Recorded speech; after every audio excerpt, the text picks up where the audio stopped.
Hello everybody and welcome back. It's Dark Razeth again, and I am here with a general tips and tricks, top tips and tricks video for you guys. It's my top 16, and we're gonna go ahead and we're gonna get started off with Might. Let me go ahead and show you guys here. When it comes to Might for your team, you'll see I'm at 7732. If I'm going to want to push over that edge and I'm going to want to do the next step of something, and that next step is going to give me the next mana enhance, or it's gonna tip me over to be able to do the top farm here. The top farm of every single event is going to be your most efficient one for most cases. So if it's going to be the difference between, do I put 20 or 30 mats on a character that's going to maybe go up one level, versus putting, you know, the same amount of mats in your lower leveled character, you'll see here, this only raised my Hawk 3 levels, whereas my other character, it might raise them 20 or 30 levels. So that's the difference there.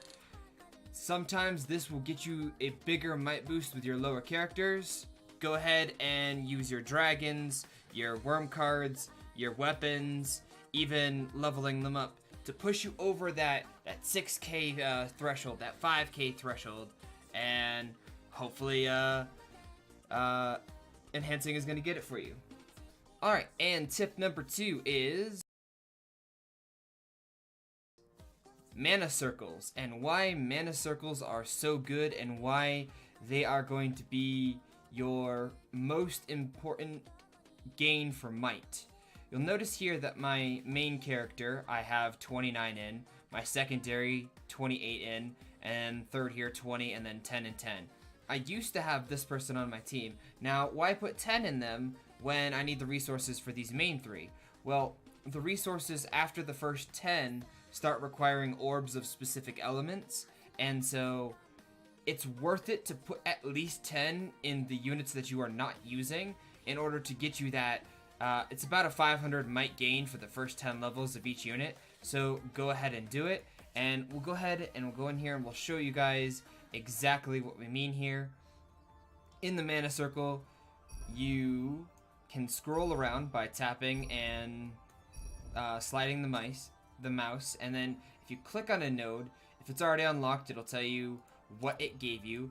If I show you one that isn't unlocked because it's not lit up like the rest are here, it'll show you these are the requirements, this is how much mana it takes, and it upgrades this skill. It doesn't actually tell me what it upgrades the skill to.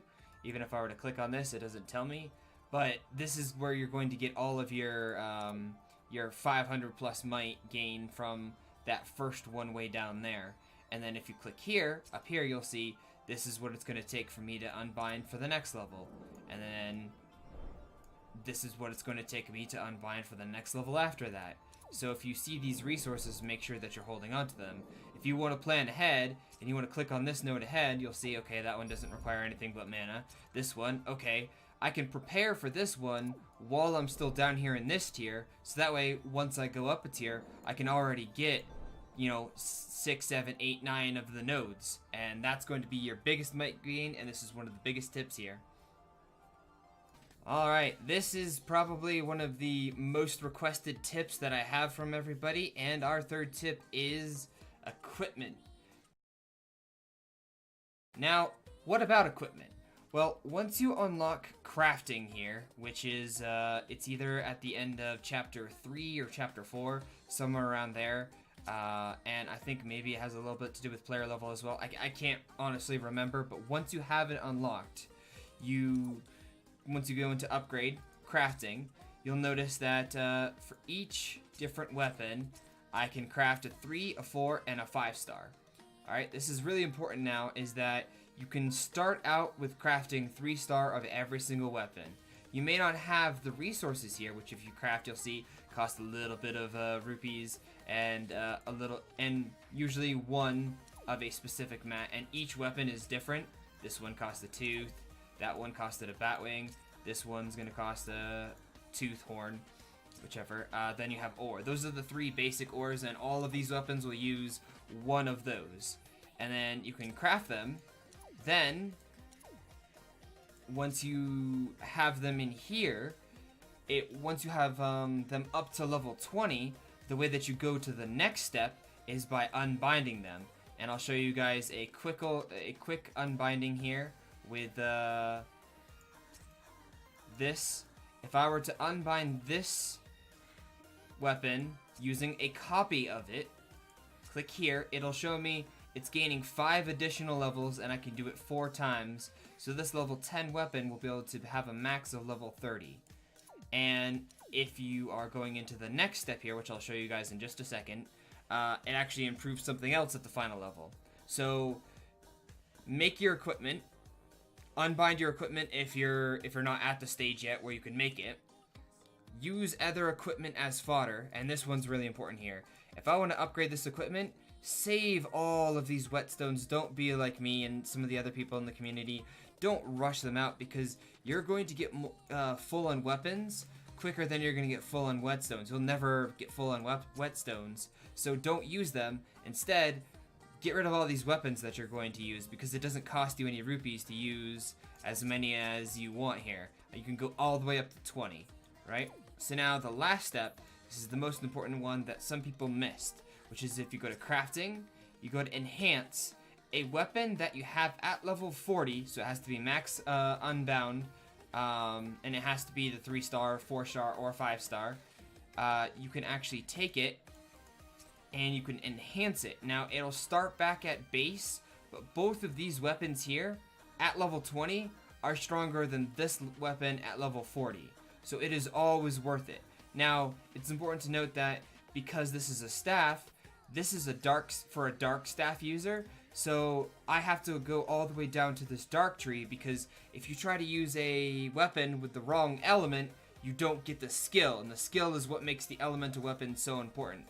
So you're going to have to go all the way through the process each time you want to go down to one of these and then unbind one of these. So level 40, or first you have to unbind it all the way to the max, level it to 40, enhance it by making this copy, get that one up to max level, then that one will unbind once you do the first process all over again, and then you'll be able to unbind this once and get it to level 5. And then finally, once you have this one all the way to 40, max level, you can then enhance it one last time down to this final tier. And then you have to go through step 1, step 2, all the way back down to step 3. And you'll see each of these have their own abilities, even these ones here, the white ones. White means that anybody can use them. It doesn't matter their elemental affinity, the element that they have. And if you click on them, let me click and hold here, it'll actually show you what the ability is. This ability goes to level 2 once the weapon is level 40, max limit broken.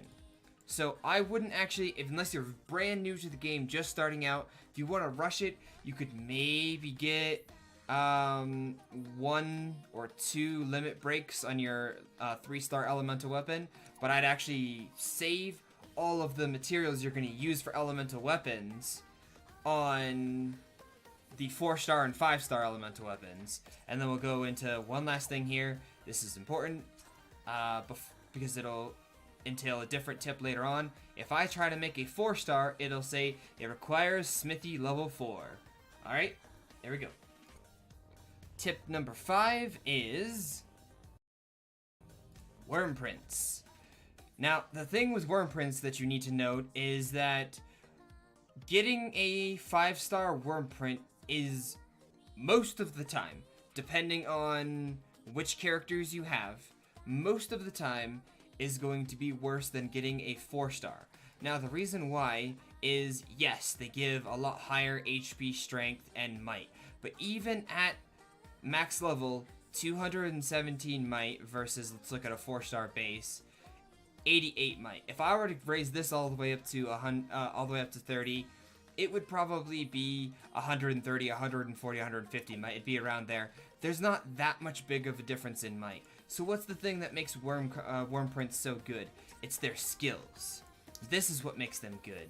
This one says when HP is at 70%, crit rate goes up by 6%.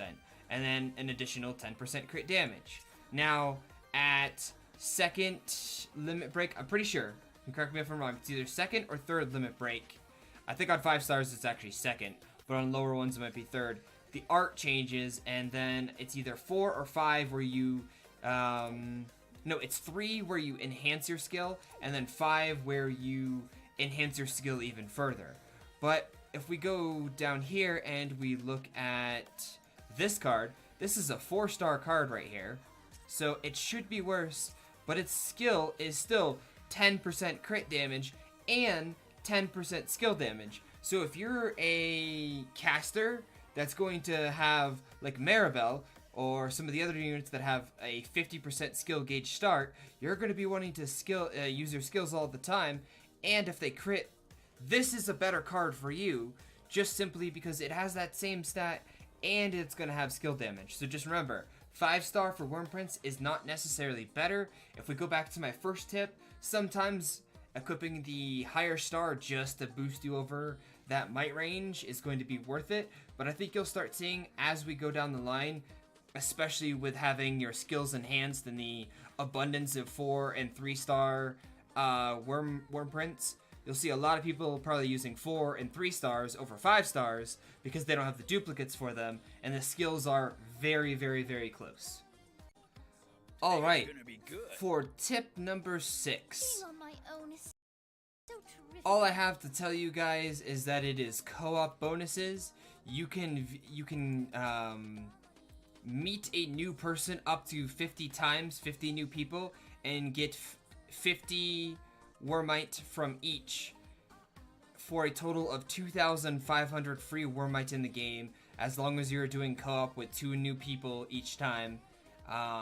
And that's the only thing that I have for this tip. Tip number 7 is events. And the tip part about this is a lot of people will go in and they'll say, okay, I need this much might, and then they'll forget about it. Well, if you want to know exactly what you're going to get, and this pertains to all campaign as well, so make sure that you really note this. It tells you here what your victory and defeat conditions are. This is important for campaign. It'll show you exactly how to get, this is the equivalent of 3 stars. And then it'll show you these are the drop rewards. It doesn't mean that these drop every single time. This one is a rare drop, and so it will drop less frequently. And you'll see the daily bonus, which I'll go back to in a second. You'll get this for completing this level of this mission. And then here's the freemium rewards that you get for clearing it the first time, depending on how well you start it. This is really important to note right here, and you'll see the daily bonuses from this chest here. So if I go down to this one, you'll see same daily bonus. The other one's going to give more, but it doesn't tell you that. If we go down to here, you'll see the daily bonus is different. So if I were to do this one at the start as my first one of the day, I would get a lower daily bonus. So sometimes it is worth it to do the higher one than you are comfortable with doing, let's say with a skip ticket or something else, to get that, to get the daily bonus. And you'll see here, for this level, you'll see here's the daily bonus, here's what you get for clearing it. If we go up a level, you'll see it changes. You just get a whole bunch more of this currency. It doesn't show you that, but because it doesn't have the other one, it means you're going to get a whole bunch more. This is how you check the rewards. This is how you're going to know what drops what, and that's what I have to tell you guys about event quests. Tip number 8, I actually explained earlier and didn't mean to. I meant to explain it at this part, and it is Elemental Affinity. Your wind units are going to want wind dragons. Your light units are going to want a light dragon. It doesn't matter. It is far, far, far, far better for me to use this 3-star dark dragon on my dark unit, which let me actually show you on a dark unit. It is much, much, much better for me to use this one than it is for me to use any of these other colored dragons, because of what we talked about earlier, which is if I go here, I'll see even this 3-star still gives 10% strength. That's going to be better, except in this case. And this case is Jeanne d'Arc, Zephyr, And I am going to butcher the name, so let me just really quickly look. This one's name, Poliahu. Those dragons there have good enough skills that they can be used on somebody else if you don't have a good enough replacement. If you don't have a good dragon for that unit. Alright. Alrighty. Tip number 9 is campaign, which may be, well, how is that a tip? The tip is that each chapter has its own element. The first chapter is 95% wind. Second chapter, 95% water. Third chapter, 95%. Oh my goodness, why isn't it letting me do this? 95% water, fire. This one is light, and then this one is dark. Yeah. And then the sixth chapter is something all together entirely with all of the elements combined. You unlock Dragon Trials as an event quest after you clear Chapter 3, and it allows you to fight as a raid boss the 3 dragons from the end of the first 3 chapters that you get as a reward. And then you unlock a new one when you complete this one, and a new one when you complete this one. Then, the Light and the Dark Dragon Trials. Then, when you complete 5, you actually unlock Hard Mode. And then I'm assuming, I haven't done it yet, I don't think very many people have, once you've completed Hard Mode on all 6 chapters, you'll unlock the next mode. Now, what does Chapter 6 do? Once you complete Chapter 6, you are going to get this event down here called the Imperial Onslaught. What this is going to do is this is going to give you an extra building through currency that you're going to spend in town that's going to make specific weapon type units better, and it's going to give you the ability to make elemental weapons at 4 and 5, at mostly 4-star, but also 5-star. It also gives you the drops that you are going to need. It's basically equipment dungeon. It's going to give you the drops also for enhancing your and making that higher tier 3, 4, 5-star equipment. Are you ready? Alrighty, and for tip number 10, we have dodging. If you click, that's the next step. If you click and you swipe really quickly in a direction, your character is going to dodge in that direction. What this means is that if I were to move, you'll see that's how long it took me to move from point A to point B. This is a very quick dodge to get out of danger, and this is the mechanic in the game that is going to make or break you as a player when it gets to the higher level content. You can't do a lot of the higher end content if you're not ready and prepared to dodge. Sometimes it is more important that instead of focusing down a unit and continuing to damage them, sometimes it's better to use one attack and then start dodging out of the way. Always be prepared. Everything's scripted. You will always see the icon or the either the red area on the ground or the purple area on the ground.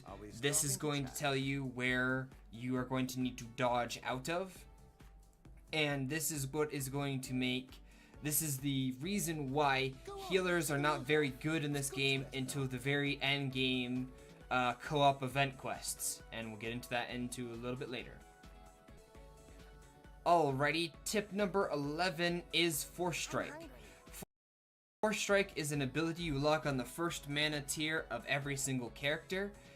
It is basically their hard-hitting move that takes a little bit of charge up. If you click and hold on your unit, you'll start to charge it up, and if you move your finger around, you will be able to move where it is going to land, and you'll see here, you see how it does several hits instead of the one that I would normally do. So a lot of event quests are very scripted on where things are going to spawn. So you can, or if something is trapped in an area like stun or frozen, some Force Strikes are going to be really good when getting you that extra burst of damage that's going to help you win a fight. And every single unit has different Force Strikes. you see hers is completely different. So just make note that depending on which character you are using as your main character, they are going to have something completely different, right? Even his, still very different. So sometimes it might be worth to use a unit based on its force strike, and that led into another like halfway tip, which is if you click in the top left when you are in a single, you can switch between which units you want. However, if you just use the dragon, it will be grayed out and you will not be able to use you can't use half of a bar here on this dragon, switch to this one and immediately use the other one. You have a little bit of a cooldown, and that's a little bonus tip for this one here. Another tip that I'm going to put in here in the addition with the co-op one, I will put this but at the beginning of them, is breaking. This is something really important in overdrive. Once they have done a certain amount of damage, just like when you're raising your skills up, they go into overdrive, which this bar will slowly drain down. This is when they do the most amount of damage, and you'll see they have a almost Super Saiyan look to them there. It is very easy to tell when a unit is enraged, and when they reach a certain threshold of health. Depending on the difficulty of the monster, the lower it can be. Right here, it was about 30-35%. When they are broken, they will turn this blue color, which you didn't get to see there. But what happens is their defense goes down to 0, and their armor goes down to 0. And that means you're going to always want to save your dragons for when something is broken, to make sure that you get that extra boost of damage because of how much dragons do.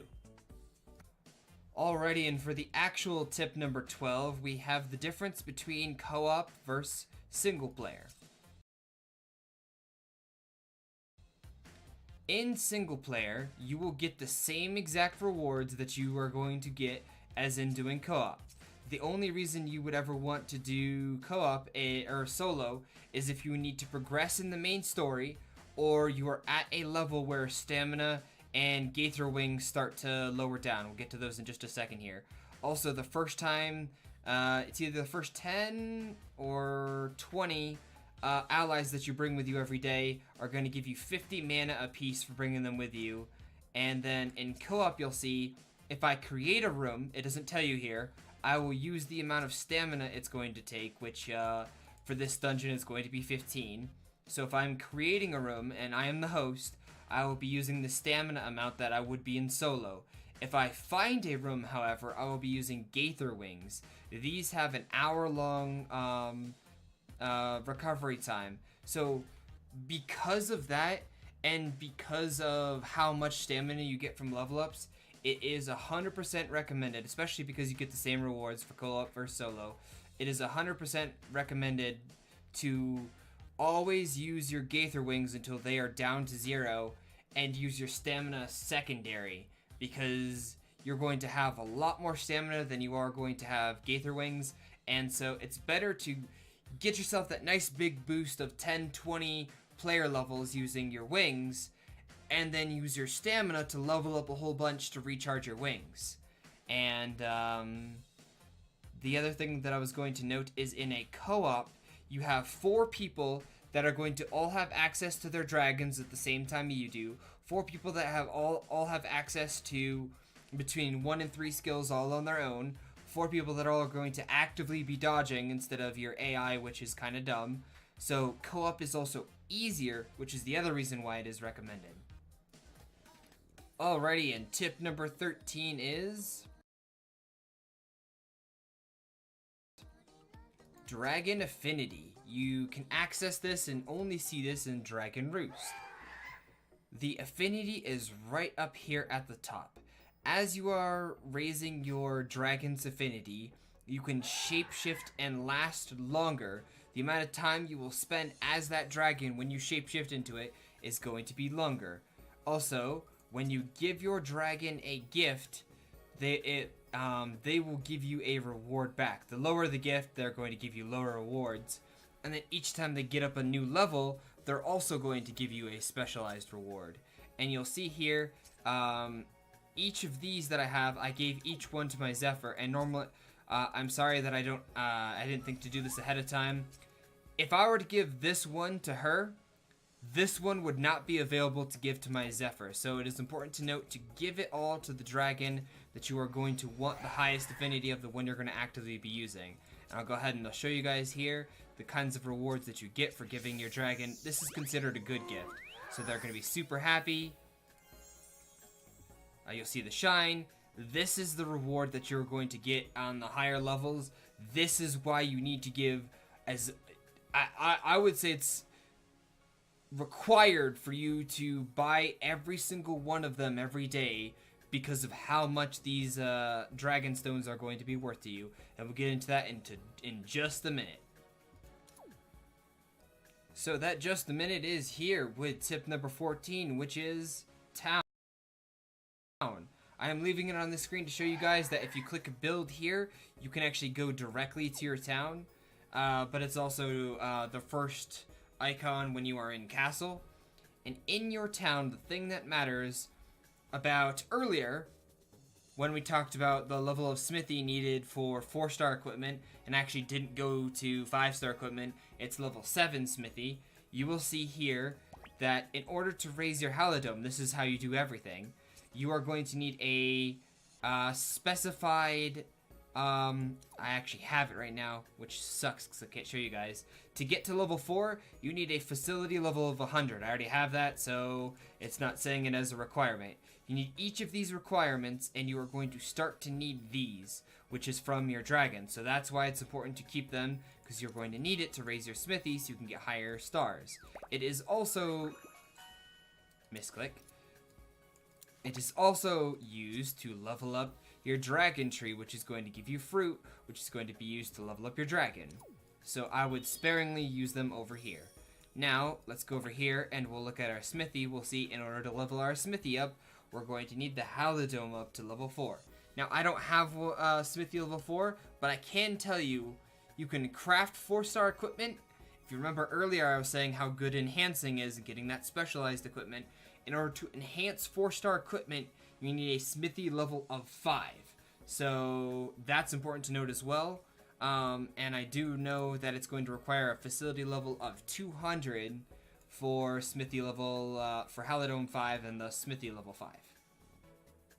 One last quick thing to add about this, actually.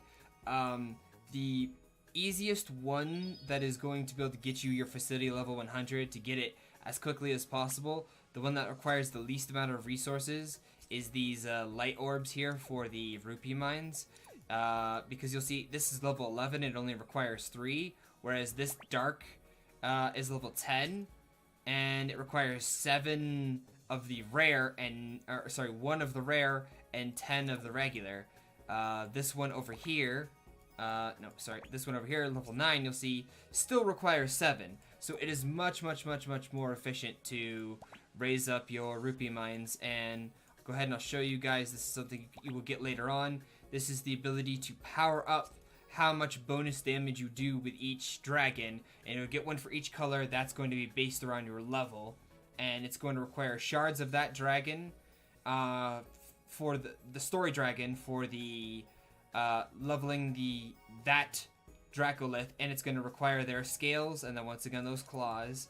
And then over here from the equipment dungeon you get coins, which give you dojos, and the dojos give bow users 3% strength and 3% HP, which is absolutely insane. I recommend getting a dojo for each of the characters that you are using on your team and going to be using for an extended period of time.